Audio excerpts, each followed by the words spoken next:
जहां एक तरफ नए संसद भवन का उद्घाटन 28 मई के दिन होने जा रहा है, वहीं दूसरी ही तरफ देश की प्रथम नागरिक, देश की महामहिम राष्ट्रपति द्रौपदी मुर्मू जी कई बड़े ऐलान करती हुई देखी जा रही हैं। इस वक्त सियासत काफी तेज है और देश के राष्ट्रपति चर्चा का विषय बनी हुई है। बड़ी वजह है कि देश के प्रधानमंत्री इस नए संसद भवन का उद्घाटन करेंगे। आखिरकार राष्ट्रपति क्यों इसका उद्घाटन नहीं करेंगी, इसके चलते विपक्षी दल मैदान में उतर आए हैं और मोर्चा खोल दिया है।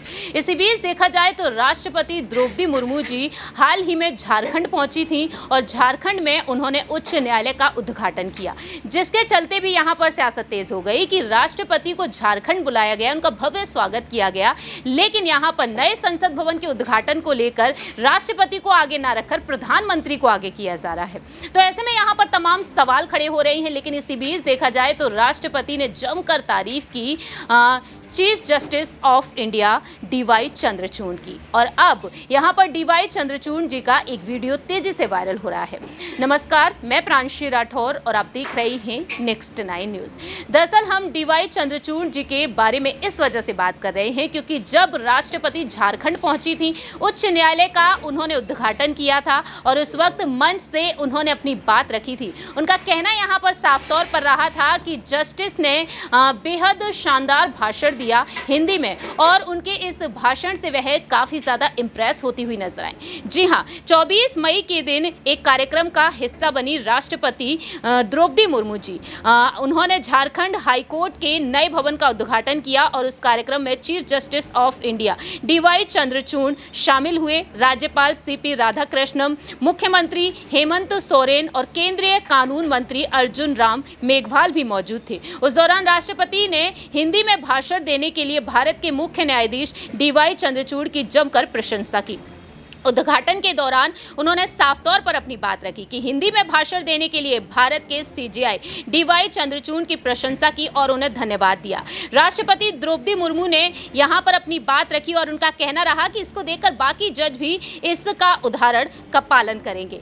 दरअसल डीवाई चंद्रचूड़ ने हिंदी में भाषण दिया और उन्होंने साफ तौर पर अपनी बात रखी।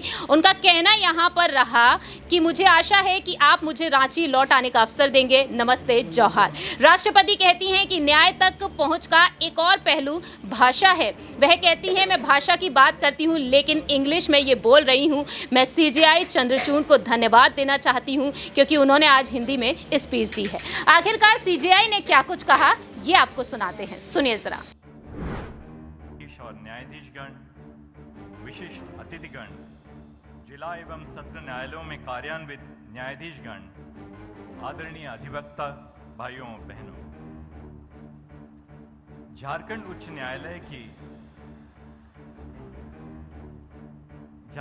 न्यायालय की नई इमारत का शुभारंभ भारत के न्याय प्रणाली के इतिहास और भविष्य को उज्ज्वलित कर रहा है।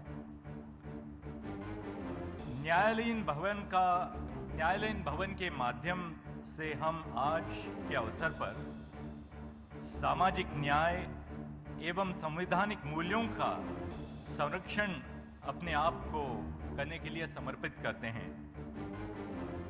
ईंट और पत्थर में बनी इमारत अपने आधुनिक सौंदर्य से आधुनिक राज्य और आधुनिक राष्ट्र का प्रतीक बन सकती है। न्यायपालिका के भवन का विस्तार होने से न्याय प्रणाली की प्रतिष्ठा तो बढ़ती है ही, अधिवक्तागण न्याय भवन में कार्यरत होते हैं, साथ ही साथ भारतीय नागरिक अपने वादों को लेकर न्यायपालिका के द्वार में प्रवेश करते हैं। तब उनकी आस्था को कायम रखना हम सबका उत्तरदायित्व है। सर्वोच्च न्यायालय के 7 साल के मेरे निजी अनुभव में मुझे न्याय और अन्याय के छवि का एहसास हुआ है। सजा होने के पहले हजारों नागरिक छोटे अपराधों के लिए कारागारों में बंदी रहते हैं, अक्सर महीनों या सालों तक। उनके पास न ही साधन है, न ही साक्षरता। यदि न्याय प्रणाली में उनको न्याय शीघ्रता से मिल न पाए तो उनकी आस्था कैसे बने रहेगी। प्रिजम्पशन ऑफ इनोसेंस न्याय व्यवस्था का मूलभूत सिद्धांत है। उस सिद्धांत को जमानत के मामलों में प्रत्यक्ष रूप में हमें अपने सामने रखना चाहिए।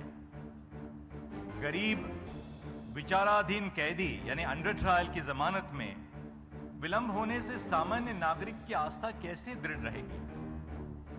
जिला और सत्र न्यायालयों को सक्षम बनाना उच्च न्यायालय और सर्वोच्च न्यायालय का कर्तव्य है। मैं समझता हूं कि जिला न्यायालयों को हम सबऑर्डिनेट जुडिशरी की व्याख्या देते हैं तो उनको अधीनस्थ की भावना प्रदान करते हैं। इस माहौल में हमें सुधार लाना होगा। जिला न्यायालयों को जब बराबरी मिलेगी, समानता मिलेगी, तभी उनके कार्य में हम गरिमा और गौरव ला सकेंगे।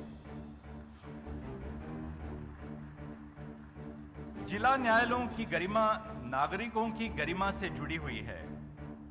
आज के इस समारोह का विशेष महत्व इस बात पर ही है। न्याय प्रणाली और सामाजिक न्याय में सद्भाव बनाए रखना राज्य और राष्ट्र के हित में है। न्याय प्रणाली का लक्ष्य सामान्य नागरिक को न्याय दिलाना है। इस प्रक्रिया में वादकारियों को उपलब्धियां प्राप्त होनी चाहिए, मुकदमों के बारे में जानकारी मिले, समय पर सुनवाई हो, फैसले का दस्तावेज शीघ्र प्राप्त हो, कचहरी में साफ सुथरा भोजन और जल मिले, महिलाओं के लिए अलग शौचालय हो। पर आज देश में कई कचहरियां ऐसे हैं, अनगिनत कचहरियां हैं जिनमें महिलाओं के लिए शौचालय भी नहीं है। ऐसी परिस्थिति में सुधार लाने के लिए आवश्यकता है। हमें अपने आप से कठोर सवाल पूछने पड़ेंगे। आज के समाज की अपेक्षा सदियों पहले समाज से विकसित हुई हैं। उनकी दृढ़ आशाओं को न्याय व्यवस्था को हल ढूंढने का कार्य करना होगा। न्याय व्यवस्था को नागरिकों तक पहुंचना होगा। न्याय की खोज उलझन बनने से सामाजिक न्याय नागरिकों तक कैसे पहुंचे? आज भी पिछड़ी जनजातियों, आदिवासी वर्ग के पास जमीन के दस्तावेज की कमी है। इन सब चीजों पर हमें ध्यान रखना ही होगा। टेक्नोलॉजी के माध्यम से आज हम न्याय व्यवस्था को प्रत्येक नागरिक के द्वार तक ले जाने का प्रयास कर रहे हैं। सर्वोच्च न्यायालय और उच्च न्यायालयों का कार्य अंग्रेजी भाषा में होता है। उस भाषा से दूर 6,40,000 से ऊपर गांवों में हम अपना हस्तचिन्ह तब ले जा सकते हैं जब अपने निर्णय का अनुवाद संविधान में स्थित भाषाओं में कर लें। इस कार्य को आज आर्टिफिशियल इंटेलिजेंस के माध्यम से सर्वोच्च न्यायालय ने अपनाया है। उदाहरण तौर पे हिंदी भाषा में सर्वोच्च न्यायालय की 6,000 से ज्यादा निर्णयों का अनुवाद हुआ है।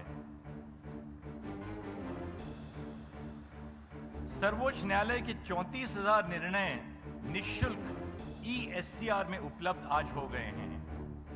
इन पहलुओं को प्रोत्साहन देने के लिए मैं उच्च न्यायालयों में आशा रखता हूं। अदालत की कार्यवाही को लाइव स्ट्रीमिंग करने से अदालत के कार्य का प्रसारण देश के हर घर में ले जाना एक महत्वपूर्ण प्रकल्प है। ई-कोर्ट्स के फेज 3 में भारत सरकार ने 7,000 करोड़ रुपयों का अनुदान किया है। इस लागत से न्याय प्रणाली आधुनिक प्रणाली की दिशा में प्रेरित होगी। साथ ही साथ टेक्नोलॉजी के माध्यम से हम अपने कार्य को सामान्य जीवन से नजदीकी प्रदान करेंगे। इस शुभ अवसर पर मैं आप सबको बधाई देता हूं। मुझे यहां आमंत्रित करने के लिए आप सबको मैं आपके चरण स्पर्श के रूप में धन्यवाद देता हूं। आपने सुना कि किस तरीके से CJI ने यहाँ पर अपनी बातें रखी और उनकी इन्हीं बातों से सभी काफ़ी ज़्यादा प्रभावित हुए हैं और वहीं देश की महामहिम भी।